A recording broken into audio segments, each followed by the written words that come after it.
Bonjour, bonsoir et bienvenue sur la chaîne YouTube FIFA. Aujourd'hui, dans cette vidéo, on va parler du processus d'élaboration du budget municipal. Si vous êtes venu sur la chaîne pour la première fois, je vous invite à vous abonner à la chaîne, à aimer nos vidéos et à les partager. Bonjour, on va faire un rappel sur la présentation précédente. Dans la présentation précédente, on avait parlé du calendrier d'élaboration du budget communal. Donc, ce calendrier débute à la mi-février. Et pour cette période mi-février-mars, c'est à partir de cette période qu'on va préparer la note circulaire, déterminer les perspectives budgétaires et avoir la lettre de cadrage. Entre avril et mai, une fois la lettre de cadrage est prête, et les perspectives budgétaires est prête, donc on crée la commission qui va travailler pour élaborer le document budgétaire. Cette commission va faire des rencontres et des débats sur le projet de budget et le projet de budget va être soumis au maire et le maire va transmettre le projet de budget au conseil municipal pour adoption. Entre juin et juillet, le projet va être transmis à l'Assemblée municipale. L'Assemblée municipale va voter le projet et le projet va être transmis, le budget voté va être transmis au conseil municipal. Le conseil municipal va transmettre le budget voté au ministère de l'Intérieur pour validation. Entre août et septembre, une fois le document validé par le ministère de l'Intérieur, on va passer à la publication officielle et la transmission à la Cour des comptes pour avis. Mais ça peut arriver que au 1er octobre, on n'a pas le budget voté et rendu exécutoire. Donc, normalement, au 1er octobre, on devrait avoir un budget publié et rendu exécutoire. Mais si cela n'arrive pas, s'il y a des soucis et qu'on n'arrive pas à avoir un budget au 1er octobre, donc le budget de l'exercice passé va être reconduit par 12e. Donc, entre le mois d'octobre, donc on va reconduire le budget. Si malgré ça, en novembre, on n'a pas encore un budget, donc on va encore reconduire le deuxième douzième de l'exercice N+1 et ainsi de suite. Mais arrivé à janvier, si toutefois le conseil n'arrive pas à avoir un budget pour la commune, le ministère de l'Intérieur adopte un budget et transmet ce budget à la Cour des comptes. Voilà ce qu'on avait vu lors de la présentation précédente. Mais toutefois, je fais un rappel pour vous dire que en regardant ce schéma, on ne trouve pas le lien qui existe entre ce calendrier d'élaboration du budget de la commune et le calendrier d'élaboration du budget de l'État central. Donc, c'est à quel moment qu'on ait cette communication où la commune a l'information de quelle partie ou bien de quel support que la commune va recevoir de l'État central. Donc, on n'a pas cette communication. Également, on n'a pas une communication entre ce calendrier et le calendrier de l'État central pour savoir en termes de directives, en termes de perspectives, en termes d'objectifs. Parce que, comme je vous l'ai dit dans une de mes présentations, je crois fermement qu'il faut qu'il y ait cette relation entre ces deux documents parce que l'atteinte des objectifs de chaque commune pourrait aider à l'atteinte des objectifs de l'État central. Donc, il faut chercher cette cohérence entre ces documents budgétaires. Bien que dans ma présentation, je n'avais pas soutenu l'idée d'avoir un budget par section communale, mais de préférence un budget au niveau départemental qui a une déclinaison à l'intérieur de chaque département, puisque chaque département est subdivisé en communes. Très certainement, on doit avoir une représentation des budgets de chaque commune à l'intérieur du budget du département. Et le budget de l'ensemble des départements, normalement, devrait concourir à l'atteinte des objectifs du budget de l'administration sociale. Tout ceci, on ne l'a pas retrouvé dans ce schéma-là. Maintenant, rentrons directement dans cette partie qui nous concerne, qui est le processus d'élaboration du budget communal. Quelles sont les différentes phases du processus budgétaire communal? Donc, il y en a la phase exploratoire. À la phase exploratoire, on va voir les perspectives budgétaires et on va faire les débats d'orientation budgétaire. on va avoir la lettre de cadrage. C'est la lettre de cadrage qui va en quelque sorte cadrer et comment va se faire le processus, quelles sont les directives pour arriver à élaborer le budget municipal. La deuxième phase serait la phase technique. À la phase technique, on va faire les estimations, l'état et l'estimation des besoins. On va voir quelle est la situation actuelle, quel est le niveau de biens qu'on avait fait l'acquisition l'exercice N et quels sont les besoins pour N plus 1. Et on va également, à cette phase, identifier les voies et moyens de l'élaboration de budget et on va rentrer dans le processus d'arbitrage du document. Une fois qu'on a les voies et moyens et on a les besoins, donc très certainement on va entrer dans l'arbitrage. Et au final, c'est à cette phase qu'on va faire la mise en forme du document budgétaire.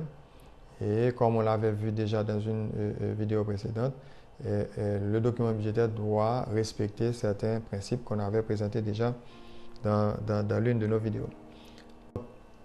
Parlant de la phase exploratoire, donc les perspectives budgétaires, donc pour avoir les perspectives budgétaires, il faut faire une analyse des résultats de gestion intérieure. Donc, si on ne sait pas ce qu'on avait fait l'année dernière, si on n'a pas d'idée sur ce qui a été passé l'année dernière, ça va être difficile de projeter l'année suivante. Donc, c'est pour cela qu'il faut faire une analyse des résultats de gestion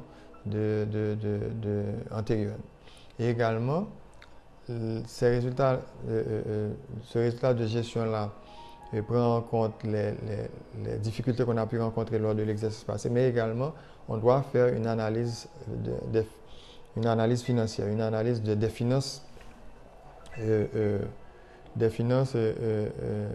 la commune pendant cette période-là pour savoir est-ce qu'on est en bonne santé financière et est-ce qu'on avait dégagé un excédent ou est-ce qu'on avait difficilement pu boucler l'exercice passé et de façon à savoir est-ce qu'on a des moyens pour impacter le budget de l'année N plus 1. Également, à la phase exploratoire, on va voir les débats d'orientation budgétaire. Donc, le conseil municipal va informer la population sur les orientations générales du budget et on va recueillir les remarques et les suggestions de la population sur ce projet de budget. Donc, à la phase exploratoire, on va avoir la lettre de cadrage. Une fois qu'on a tous ces éléments-là, et les perspectives, la situation financière, et on a informé la population des directions, on a reçu les recommandations de la population. À ce moment-là, on peut préparer la lettre de cadrage qui va être l'élément clé pour activer les autres activités de l'élaboration du budget. Donc, la lettre de cadrage, le conseil municipal prépare cette lettre va être transmise à la direction générale de la mairie qui elle-même va poursuivre avec le processus. Maintenant, à la phase technique, donc la lettre de cadrage en main, la direction générale a la lettre de cadrage, la direction générale transmet la lettre de cadrage au service concerné et on va faire l'état et l'estimation des besoins. Donc, on va savoir quelle est la situation. Les inventaires, on va faire les inventaires pour savoir quelle est la situation actuelle. On va faire l'inventaire, l'estimation des coûts, des besoins, etc.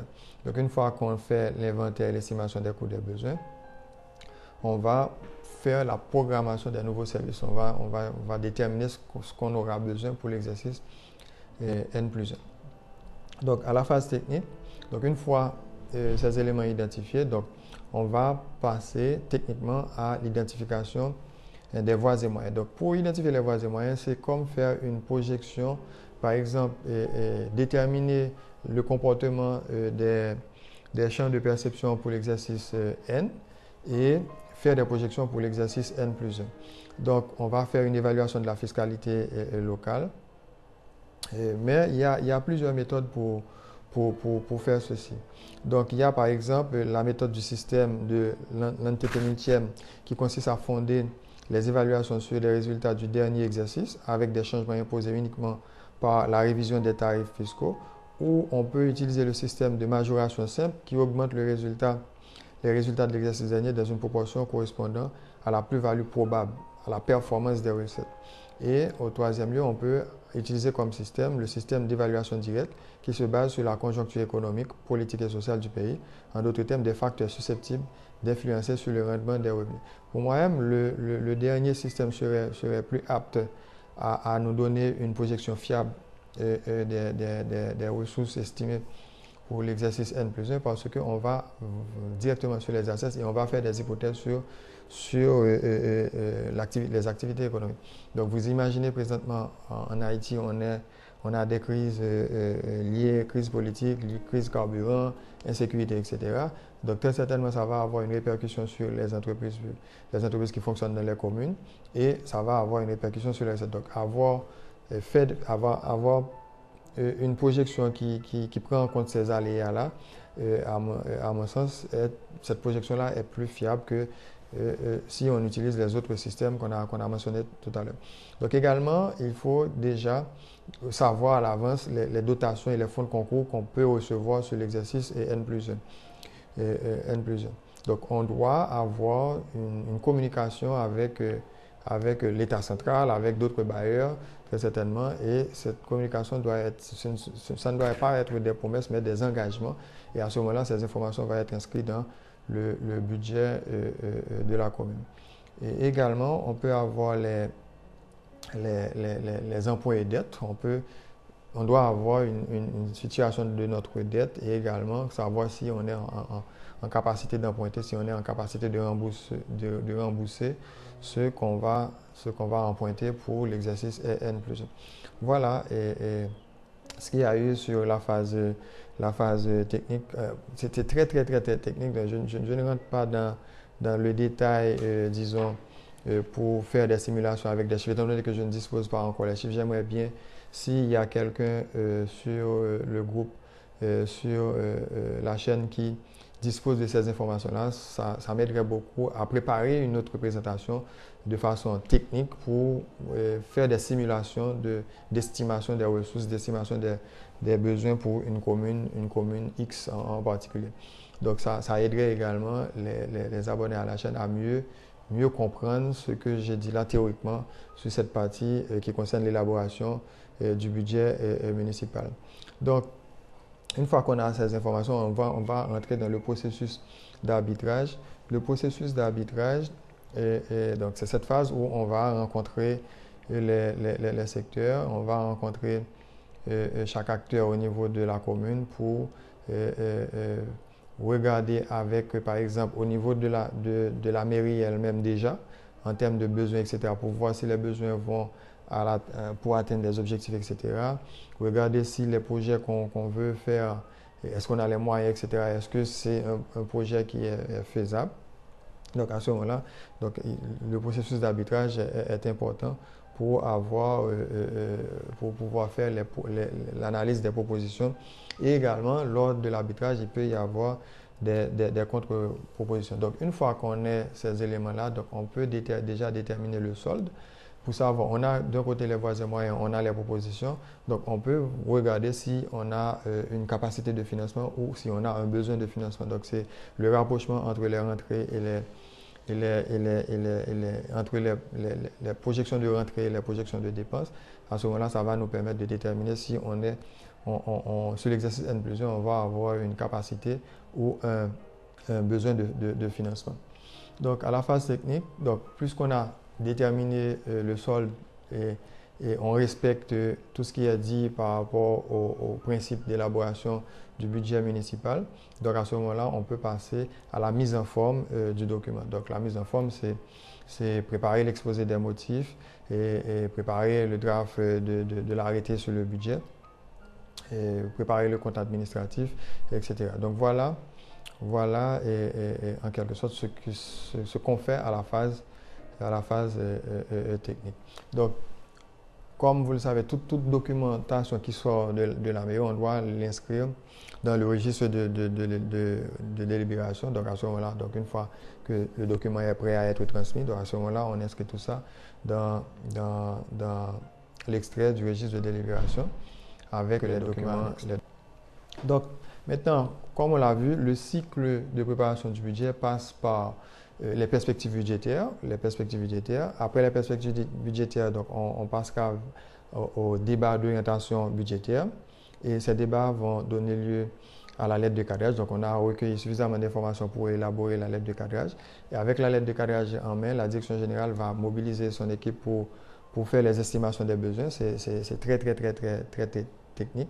Identification des voies et moyens, faire l'arbitrage et élaborer le document budgétaire au final. Donc, c'est un processus assez simple, mais qui fait intervenir plusieurs catégories de gens au niveau de la mairie et également au niveau de la commune. Donc, quels sont les acteurs clés dans l'élaboration du budget municipal? Donc, au premier lieu, on retrouve le MICT. Le MICT qui, au départ, prépare la note circulaire pour inviter les responsables des communes à commencer à lancer le processus. Et le MICT est là également pour recevoir le budget après validation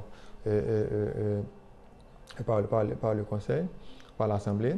Donc, le conseil municipal est là pour faire les consultations, les discussions et faire les propositions. Et avec préparer la lettre de cadrage, le conseil municipal est là pour valider le budget et transmettre le projet de budget aux autres instances concernées, Assemblée, Cour des comptes, etc.